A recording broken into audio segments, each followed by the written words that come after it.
राधे राधे महाराज जी। महाराज जी, मैं 2022 में अपनी बुरी आचरणों की वजह से अपने दिमागी स्तर का कंट्रोल ही खो बैठी थी। फिर महाराज जी अभी कह रहे हैं कि इन्होंने अभी डॉक्टर को दिखाया, उन्होंने बोला है कि नाम जप और ध्यान केंद्रित करो जिससे माइंड वो हो आज्ञा कैसा चक्र बढ़िया डॉक्टर, हम तो दंडवत करते हैं डॉक्टर को जिसने नाम जब बताया। कह रहे, पर अभी आज्ञा चक्र पे ध्यान कैसे करें? मतलब आपको इसी चक्कर में मत फंसो।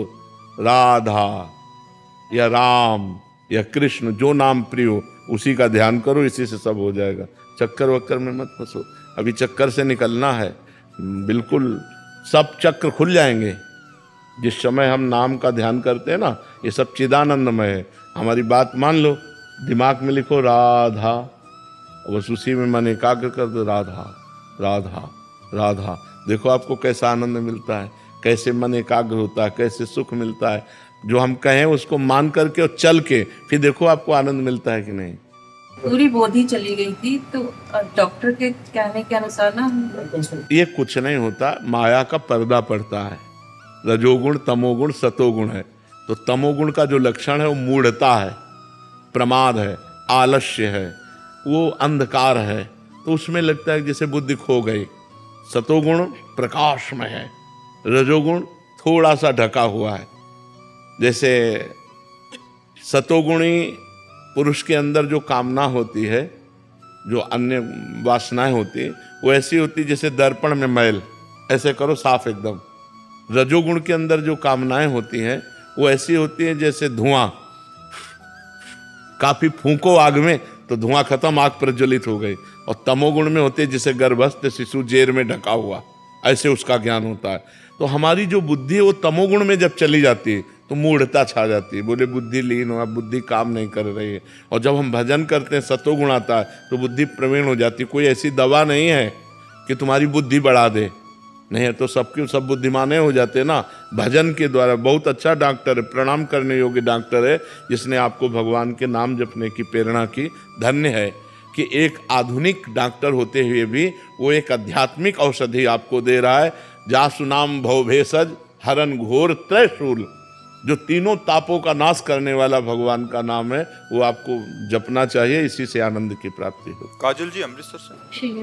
राधे राधे महाराज जी। महाराज जी, आपने एक सत्संग में कहा था कि जैसे हम कोई चाहना करें वो हमें मिल जाए, ये ठीक नहीं है। परंतु गुरुदेव, मैं जो भी बात प्रभु से मांगती हूँ बहुत जल्दी मिल जाती है। महाराज जी इससे हाँ, इससे क्या है कि हमारी वासना पुष्ट होती रहेगी, उपासना क्षीण हो जाएगी। जो हम चाहें वो पूर्ण हो तो चाहे बढ़ेंगे।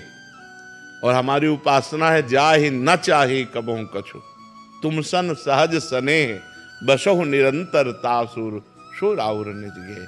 हमें चाह मिटानी है, चाह बढ़ानी नहीं है। इसलिए प्रभु से प्रार्थना करें, मैं जो चाहूं वो कभी पूर्ण ना हो। हे नाथ, आप जो चाहो वो पूर्ण हो। मेरी चाह आपकी चाह में बदल जाए। अगर मेरी चाह वस्तु व्यक्ति स्थान की है और वो पूर्ति हुई तो चाह पे चाह बढ़ती चली जाएगी और आप छूट जाएंगे। हे नाथ, मैं चाहूं स्वर्ग तो मुझे नरक भेज दो, मैं चाहूं सुख तो मुझे दुख दे दो। नाथ, आपकी चाह पूर्ण हो, मेरी चाह अपूर्ण हो। ये भक्ति का सूत्र है। महाराज जी, तो बहुत कठिन लगता है। 100 में से 99 तो फिर भगवत प्राप्ति कोई आप ऐसे हलवा पूरी समझे हो क्या?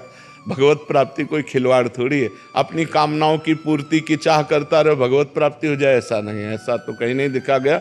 सकल कामना हीन जे राम भगति रसलीन। जो समस्त कामनाओं के त्यागी हैं वही भगवान की भक्ति में डूबे हुए हैं। और जो ब्रह्मभूत है वो भी कामना रहित है। ब्रह्मभूता प्रसन्नात्मा न शोचति न कांक्षति समा सर्वेषु भूतेषु मद भक्तिम लभते पराम। तो इसलिए कामना तो किसी तरह पूर्ण होना ठीक नहीं है। अगर पूर्ण भी हो रही है तो उस पर प्रसन्न मत हो, उस पर राजी मत हो। भगवान से प्रार्थना करो, नाथ आपकी दया से पूर्ण हो गई, अब कोई कामना न रह जाए, हमारी सारी कामनाएं नष्ट हो जाएं, एक ही कामना रह जाए कि आप मिल जाओ तो सब मिल गया। जिनके मिलने के बाद कुछ मिलना बाकी नहीं रहता, जिनके जानने के बाद कुछ जानना बाकी नहीं रहता, वो एक श्री भगवान है। और यहाँ जो कुछ मिलेगा सब कामनाएं बढ़ा देंगे, कभी तृप्ति होने वाली नहीं है। दीपक जी जबलपुर से। श्री हरिवंश। महाराज जी, महाराज जी, आप बोलते हैं कि किसी व्यक्ति, वस्तु, स्थान और ना ही भजन का भी बल रखना है, सिर्फ श्री जी का बल रखना है। लेकिन मेरे से भजन का बल ना चाहते हुए भी मेरे अहम में आ जाता है। महाराज जी, कितना भजन करते हो, किसका है? कितना भजन करते हैं अभी भजन सही हो नहीं रहा। जब भजन होगा तो रोना आएगा कि मेरे से भजन नहीं होता। रात दिन भजन करने पर भी आज तक हमको गुरु कृपा से भरपेट भजन करने को नहीं मिला। ऐसा लगता है कि यार अभी वो भजन नहीं हुआ जो होना चाहिए, जो हर समय एकदम रो रो कर प्रभु के कहाँ भजन। तो अभिमान अगर भजन का आ रहा है तो अभी भजन सही नहीं हो रहा, कहीं त्रुटि हो रही, कहीं कोई पाप कर्म हो रहा है। अगर नहीं होगा तो हृदय द्रवित होने लगेगा। हृदय में ऐसा लगेगा इतने बड़े बड़े भजनानंदी संत भगवान को प्राप्त हुए, मैं नीच अधम पामर कैसे भगवान को रिझाऊंगा। तो रोना आएगा, कहा हम तुच्छा परम अधमा प्राण हो गर्ह कर्मा, कहाँ मैं तुच्छ नीच अपराध करने वाला, कहाँ परम पवित्र भगवान। कितना भजन मेरे से होता है, ऐसे चला जाता है। अगर भजन का अभिमान करोगे तो गिर जाओगे, पतित हो जाओगे, माया भ्रष्ट कर देगी। भजन का अभिमान, अभी कोई भजन हो रहा है नहीं, अभिमान आया इसका मतलब अभी भजन नहीं हो रहा। भजन का मतलब दैन्यता। तृणादपि सुनीचेन तरोरयु सहिष्णुना अमानिना अमान देन कीर्तनीया सदा हरि। जो सदैव हरि का भजन करते हैं, कीर्तन करते हैं, वो अपने को तृण से भी नीच समझते हैं। सबसे छोटा तिनका होता है, तिनके से भी अपने को नीच समझते हैं और वृक्ष के समान सहनशील होते हैं, दूसरों को मान देते हैं, स्वयं अमानी रहते हैं। ऐसे भगवान का भजन करने वाले होते हैं। तो खूब भजन करो भी, पर भगवान की कृपा से भजन हो रहा है ऐसा सोचो, अभिमान न करो। ठीक है। प्रिया भाटिया जी दिल्ली से। राधे राधे राधे महाराज। महाराज जी आपने बताया कि शरणागत हो जाने मात्र से भगवत प्राप्ति हो जाएगी, तो अगर हमसे अधिक भजन नहीं हो पा रहा और मन से हम शरणागत हैं तो क्या उद्धार हो जाएगा? नहीं, मन से शरणागत हैं तो जिनकी हम शरण में हैं उनका स्मरण छूट कैसे सकता है। जैसे हम शरीर की शरण में हैं तो शरीर का कभी माला चलाना पड़ता है, कभी याद करनी पड़ती है, हर समय याद रहता है मैं शरीर हूँ। ऐसे ही जब हम भगवान की शरण में हो जाएंगे, पूर्ण शरणागति, तो हर समय निकलता रहेगा हरिश शरणम हरिश शरणम हरिश शरणम। हे भगवान मैं आपकी शरण में हूँ। हर समय नाम चलता रहेगा। नाम नहीं चल रहा तो किसी वस्तु में जा रहा है, किसी व्यक्ति में जा रहा है, किसी स्थान में जा रहा है। वो वस्तु व्यक्ति स्थान अगर भगवान के चिंतन से रहित है तो वो माया है और वो शरणागति में बाधा है। अभी शरणागति नहीं हुई। शरणागति होने का मतलब है बिना प्रयास के भगवान का भजन होना। इसीलिए शरणागति मात्र से भगवान की प्राप्ति हो जाती है। ऐसा थोड़ी कि हम भगवान आपकी शरण में, हम भोगों में लगे हुए हैं, हम विषयों में लगे हुए हैं, हम संसार का चिंतन कर रहे हैं, हम छल कपट कर रहे हैं। ये शरणागति, ये पाखंड है। पाखंड किसे कहते हैं? इसी को, ये दम्भ है, ये नाटक है, शरणागति नहीं। जिस दिन शुद्ध शरणागति होगी उस दिन हम अपने प्यारे को भूल कैसे सकते हैं? आप सोचो, प्यारा शरीर है तो हम कहाँ भूल पाते हैं? प्यारे पत्नी परिवार पुत्र हैं, कहाँ भूल पाते हैं? और भगवान हमारे प्यारे हो गए, हम उनको भूल गए, उनका नाम जपना छोड़ दिया? तो नहीं, ये नहीं। शरणागति का स्वरूप है तद विस्मरणेन परम व्याकुलतेति। भगवान का विस्मरण होने पर हृदय व्याकुल हो जाए, रोने लगे, प्रभु मैं कैसे आपको भूल गई, तब शरणागति मानी जाएगी। कार्तिकेय जी राधे राधे। महाराज जी कभी कभी कोई अपराध हो जाने पर ऐसा लगता है कि मानो बहुत जलन हो रही है, फिर महाराज जी हम बहुत प्रयास करते हैं, प्रार्थनाएं करते हैं, तो महाराज जी फिर ऐसा कब समझें कि महाराज जी गुरुदेव ने माफ कर दिया है? जब जलन समाप्त हो जाए, भजन प्रारंभ हो जाए। महाराज जी आपसे सुना था कि अगर हमारा कोई अपराध होता है तो पहले क्योंकि हम शरणागत हैं तो हम स्वर्ग जाते हैं, मतलब भोग, मतलब उस भोग नहीं, वो अलग चीज है। तुम इसे अपराध से क्यों जोड़ रहे? वो भ्रष्ट योगी की बात है जो भगवान के लिए प्रयास किया और किसी वासना के वशीभूत हो करके वो भगवत प्राप्ति नहीं कर पाया, तो अब वो नष्ट भ्रष्ट नहीं होगा, क्योंकि उसने साधना की है, उसने भगवान का भजन किया है, तो वो स्वर्ग लोक जाएगा, पुण्य लोकों में। और जिस भोग की लालसा से वो भ्रष्ट हुआ है उस भोग की बहुतायत उसको होगी, फिर पुण्यवान श्रीवान कुलवानों के यहाँ जन्म होगा और फिर उसे भक्ति का जो जहाँ से उसकी भक्ति रुकी थी उसका प्रादुर्भाव होगा और वो भजन करके उस शरीर पूरा करते करते भगवत प्राप्ति कर लेगा। पर महाराज जी हमें स्वर्ग नहीं जाना, मैं आपके नहीं तो अभी इतना भजन कहाँ के स्वर्ग लायक पहुंच। आपकी बल से लगता है कि शायद पहुंच जाए, लेकिन हाँ आपकी नहीं, श्री जी का नाम जप करो और कोई गंदा आचरण मत करो। अंदर की जो वासनाएं दुर्वासनाएं मम सदा परिकर्षयन्ति, उनको काटते रहो। मुझे नहीं चाहिए, मुझे जैसे आपने कहा मुझे स्वर्ग नहीं चाहिए, ऐसे नियम लो। मुझे परिस्त्री नहीं चाहिए, मुझे कोई गंदा भोजन नहीं चाहिए, मुझे कोई गंदी आदत नहीं चाहिए, कोई गंदा व्यसन नहीं चाहिए। ऐसी निष्ठा से चलो, इसी जन्म में भगवत प्राप्ति हो जाएगी। क्योंकि ये मनुष्य जन्म भगवत प्राप्ति के लिए पूर्ण है। इसमें किसी के अब सहयोग या कृपा की जरूरत नहीं। बस हम निरंतर नाम जप करें, सब ठीक हो जाएगा, सब ठीक हो जाएगा। हम ये खोल के आपसे कहते हैं, कलयुग में केवल नाम से सिद्धि होगी, केवल नाम से, केवल नाम से। कलयुग में केवल नाम से भगवत प्राप्ति होगी। आस्तंभ पर्यंतम सर्वम मायामयम जगत, सत्यम सत्यम पुनः सत्यम हरिर नामयु केवलम। कलौ नास्तेव नास्तेव नास्तेव गति अन्यथा, कोई अन्यथा गति नहीं, केवल भगवान नाम। कलयुग केवल नाम धारा, सुमिर सुमिर नर उतरहि पा। खूब नाम जप करो। निधि जी, राधे राधे महाराज जी। महाराज जी, मैं पिछले कुछ वर्षों से ओवर थिंकिंग से बहुत परेशान हूँ। काफी जगह दिखाया तो कुछ ये बाहरी बातें दिखाने की नहीं है। अंतःकरण को यदि आनंदमय करना है तो भगवान का सतत नाम जप चिंतन करना है। व्यर्थ चिंतन से ही हमारी दुर्गति होती है। व्यर्थ चिंतन ही हमें नकारात्मक सोच में ले जाता है, वही हमें डिप्रेशन में पहुंचाता है। भगवान का इतना मंगलमय नाम है, हमें व्यर्थ चिंतन क्यों करना?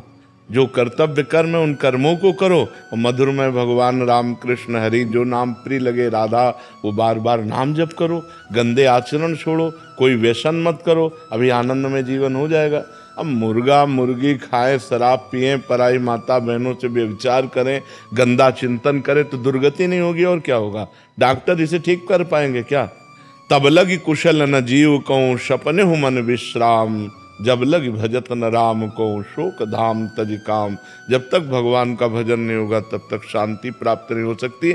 लाख उपाय कर लो, चाहे जितने अरबपति बन जाओ, जलोगे, कामनाएं तुम्हें जलाएंगी। जब तक संतोष नहीं होगा तब तक शांति नहीं, और बिना भजन के, भगवान के आश्रय के संतोष प्राप्त नहीं होता। इसलिए नाम जप करो, हमारी बात मान जाओ। राधा राधा राधा राधा, राम राम राम, जो नाम प्रिय हो। देखो तुम्हारे लोक परलोक सब मंगलमय हो जाएंगे। भाव कुभाव अनख आलस हो, नाम जपत मंगल दिशि दसो। गंदे आचरणों पर ब्रेक मारने की कोशिश करो। गंदे आचरण जो हैं वो हमको पतित कर देते हैं। नाम जप करो, आचरण पवित्र रखो, विचार पवित्र हो जाएंगे, अभी आनंद आ जाएगा। बड़े से बड़े दुख में भी सकारात्मक भाव आ जाए तो आप सुखी हो जाएंगे। सकारात्मक भाव ही साधना से प्राप्त होता है और किसी बात से नहीं। देखो संतों को शारीरिक दुख है, सामाजिक पीड़ा है, लेकिन वो आनंदित रहते हैं। देखो शरीर स्वस्थ है, सब है, लेकिन मन डिप्रेशन में पहुंच रहा है। खास बात मन की है, शूट कर लिया, नाना प्रकार से अपने शरीर को साइट में पहुंचा दिया, मार दिया अपने को। क्यों? मन खराब हो गया, मन असंतुष्ट है, मन नेगेटिव पहुंच रहा है। तो अभी दुराचार से बचो, दुर्व्यसन से बचो, नाम जप करो, फिर देखो आनंद आता है कि नहीं। आप बिल्कुल दसों दिशाएं आनंदमय हो जाएंगे, दसों दिशाएं आनंदमय हो जाएंगी। तो आप विचार करो, बताइए आप। जी, नाम जब स्टार्ट किया गुरु जी, महादेव का नाम जाप कर रहा हूँ मैं। हाँ, उससे ओवर थिंकिंग में बहुत फर्क है। बट जैसे मैंने किसी ज्योतिष को दिखाया ना, उसने बोला आपका मूलांक। हमारी बात समझो, वशिष्ठ जी जैसे महापुरुष संसार में अद्वितीय हैं। वो भरत जी से कह रहे, सुनो भरत भावी प्रबल, बिलख कहो मुनिनाथ। हानि लाभ जीवन मरण, जस अपजस प्रीतियात। इसे भगवान को छोड़ो, ये कभी हाथ वाथ में नहीं विचरवाना चाहिए। वैसे ही हम परेशान हैं, आगे और बता दिए समस्या हमारी, और दिमाग की स्थिति खराब हो गई। अब ये बोल दीजिए आप मेरे साथ हैं, बस एक बार आप। हम तुम्हारे साथ हैं, हम तुम्हारे अंदर बैठे, तुम चिंता न करो, नाम जप करो। नाम जप करो। हाँ पुष्कर जी, इंग्लैंड। राधे राधे महाराज जी। महाराज जी, कहा जाता है कि परमात्मा, गुरु और आत्मा एक ही हैं, लेकिन फिर भी भीतर एक भेद का अनुभव क्यों होता है? और इस अज्ञान के कारण, अज्ञान के कारण। अज्ञान नष्ट हो जाए तो भेद नहीं होगा। जैसे सब में पंचभूत एक ही हैं, लेकिन हम भेद मानते हैं ना, आप अलग हम अलग, स्त्री अलग, पुरुष अलग, पशु अलग, और सब जीवों के जितने शरीर बने वो सब पंचभूतों से बने और सब में आत्म तत्व एक है। भेद केवल अज्ञान के कारण है, और ये भजन से अज्ञान का जब नाश हो जाता है तो सर्वम खलमिदम ब्रह्म ने नास्ति किंचन, सर्व जगह एक ही परमात्मा विराजमान है, उसके सिवा किंचन मात्र कुछ नहीं है। ये भजन से पता चलेगा। अब हम करें गंदे गंदे आचरण, अपवित्र आहार करें, अपवित्र चरित्र रखें, अपवित्र विचार रखें, तो हम ये परम पवित्र ब्रह्म विचार को कैसे धारण कर सकते हैं कि सब एक है, वो परमात्मा एक है, वही बहुत रूपों में, एको हम बहुत श्यामा, वही एक परमात्मा अपने को बहुत रूपों में प्रकट किए हुए। ये हम तब जान सकते हैं जब हम साधना के द्वारा अपने हृदय को निर्मल करें, मन बुद्धि को निर्मल करें, तब हम ये अनुभव कर पाएंगे। आचार्य डॉक्टर ओम प्रकाश दुबे जी, राधे राधे राधे महाराज जी। महाराज जी, आप कह रहे हैं कि आप आचार्य हैं और विद्यार्थियों को विद्याध्ययन यथासंभव जो गुरु से मिला है वो समझाते हैं। संस्कृत या हिंदी? संस्कृत। संस्कृत जी। महाराज जी कह रहे हैं कि उनके साथ साथ उनके कल्याणार्थ मैं क्या शिक्षा दूं और अपने कल्याणार्थ क्या करूं? सबसे पहली बात है, आज के विद्यार्थियों को ब्रह्मचर्य पर विशेष ध्यान दिया जाए। व्यसन और व्यभिचार इससे मुक्त करने की बात सोचे। जो हमारे नवीन पीढ़ी के बालक हैं, इनमें व्यसन और व्यभिचार का प्रवेश ना होने पावे। यदि व्यसन और व्यभिचार प्रवेश कर गया तो सब विद्या धूर समान हो जाएगी, वो विद्या काम में आएगी नहीं। विद्या वही जो अविद्या पर विजय प्राप्त करा सके। अविद्या अर्थात माया। ये जो आज हमारी नई पीढ़ी में गर्लफ्रेंड, बॉयफ्रेंड, हस्त मैथुन, गंदी बातें, ड्रग्स, हुक्का, फीम आदि ये सब चल गया है, ये सर्वनाश की जड़ है। इसलिए चाहे वो आधुनिक टीचर हो या आध्यात्मिक टीचर हो, हमारे बालकों को ब्रह्मचर्य और व्यसन रहित रहने की शिक्षा दी जाए। इसके बाद आप जिस मार्ग पर उनको शिक्षा दे रहे हैं, त्रिकाल संध्या करने का आदेश हो। अगर त्रिकाल संध्या ना करें तो 2 काल तो करें ही, प्रातः और सायंकाल संध्या करें। थोड़ा व्यायाम करें और शास्त्रों का स्वाध्याय करें, विनम्र रहें, गुरुजनों के चरणों के अधीनता स्वीकार करें, तब उनका जीवन मंगलमय होगा। और आप विद्यार्थियों को भगवत स्वरूप मानकर पवित्र आचरण के द्वारा उनको शिक्षा दीजिए और भगवान का नाम स्मरण करते हुए शास्त्रों के स्वाध्याय से जो हमें ज्ञान प्राप्त हो उसको समझें कि हम शरीर नहीं हैं, हम आत्मस्वरूप हैं, हम ब्रह्मस्वरूप हैं। ब्रह्मविद ब्रह्मवि भवति, जो ब्रह्म को जान जाता है वो ब्रह्ममय हो जाता है। तो इस शरीर धारण करने का परम लक्ष्य है मोक्ष प्राप्ति। यदि मोक्ष न प्राप्त हुआ, साधन धाम मोक्ष कर द्वारा, पाई न जे परलोक सम्हारा, सो परत्र दुख पावई, सिर धुनि धुनि पछताए, काले कर्मे ईश्वरई मिथ्या दोष लगाए। विद्या वही जो अविद्या का नाश करके परब्रह्म परमात्मा की प्राप्ति करा दे। तो विद्यार्थियों को ऐसे शिक्षा दीजिए और स्वयं ब्रह्म चिंतन में रहिए, भगवत चिंतन में रहिए। रमेश शर्मा जी, नोएडा से। राधे राधे गुरु जी। राधे राधे महाराज जी। महाराज जी कृपया मुझे अपनी चरण शरण स्वीकार करें। महाराज जी, शरणागति में मुख्य भाव भक्ति होना चाहिए, समर्पण? समर्पण, मुख्य भाव समर्पण है। तनुवांग मनोभिरमलई सोहम तविवाश्रिता, शरीर, मन, वाणी और स्वयं में निर्मल भाव से आपकी शरण में हो। ये समर्पण योग ही भक्ति को प्रकाशित कर देता है। समर्पण। अब भक्ति तो बहुत लोग कर रहे हैं, ध्यान दीजिए। ठाकुर जी की सेवा, आरती, पूजा, पाठ, दान, पुण्य, जो भक्ति के बाहरी लक्षण हैं वो कर रहे हैं, लेकिन अपने को भगवान का मानकर नहीं, भगवान से कुछ लेने की इच्छा। भगवान से, भगवान हमारा ये काम हो जाए, भगवान ये हो जाए, भगवान वो हो जाए। हम श्री भगवान के हैं, ऐसा भाव नहीं। हम श्री भगवान के हैं, ये सब कुछ श्री भगवान का है। नाथ सकल संपदा तुम्हारी, मैं सेवक समेत सुत नारी। पूर्ण समर्पण, तब भक्ति योग जागृत हो जाता है। नहीं तो फिर ये सब करते हुए भी देखे गए हैं कि उनमें स्थिति नहीं है। ठाकुर जी की सेवा कर रहे हैं, सब कर रहे हैं, लेकिन स्थिति नहीं। स्थिति है धन में, स्थिति है व्यसन में, स्थिति है मान प्रतिष्ठा में, ठाकुर जी में नहीं। ठाकुर जी में स्थिति होना ये भक्ति का लक्षण है। वो कब होता है? जब समर्पण होता है। समर्पण कब होता है? जब हम भगवान की नवधा भक्ति करते हैं। श्रवणम कीर्तनम स्मरणम विष्णुपाद सेवनम अर्चनम वंदनम दास्यम शक्य आत्म निवेदनम। आत्म निवेदन का मतलब समर्पण। जब ये नवधा भक्ति होती तब प्रेम लक्षणा भक्ति का जागरण, और जहाँ प्रेम लक्षणा भक्ति का जागरण हुआ तो भगवान का साक्षात्कार हो जाता है। आशीष राजेंद्र राधे राधे। नासिक से। राधे राधे महाराज जी। महाराज जी, फिर सच्ची भक्ति क्या है? केवल नाम जप करना सच्ची भक्ति? हाँ, शुरू करो, इसी से सब हो जाएगा। सारे सद्गुण इसी से आ जाएंगे। नाम जप है अंक और सारे साधन है शून्य। अंक के बिना शून्य रखो, कोई महत्व है? और एक अंक रख दिया, एक बना दिया, अब शून्य रखा तो 10, फिर शून्य रख दिया तो 10 गुना 100, फिर शून्य रख दिया तो और बढ़ गया। शून्य रखते चले जाओ तो उसका महत्व बन गया। एक हटा लो और 10 शून्य रख लो, क्या महत्व रखे? अगर नाम जप नहीं चल रहा और साधन चल रहे तो शून्य के समान है। और नाम जप अंक है, अंक है तो सब है, अंक नहीं है तो कुछ नहीं है। ये बात समझना पड़ेगा। साफ साधन है शून्य, जितने भी साधन है वो शून्य है, और भगवान का नाम है अंक। देखो, उल्टा नाम जपत जग जाना, वाल्मीकि भय ब्रह्म समाना। ब्रह्मर्षि हो गए, सारे सद्गुण आ गए, और भगवान के लीला चरित्र की रचना कर दी, जो हमारे सनातन धर्म का मुख्य इतिहास है, वाल्मीकि रामायण। तो हमें विश्वास करना चाहिए कि नाम से सब कुछ प्राप्त हो जाता है। निरंतर यदि नाम चल रहा है तो सब ठीक हो जाएगा।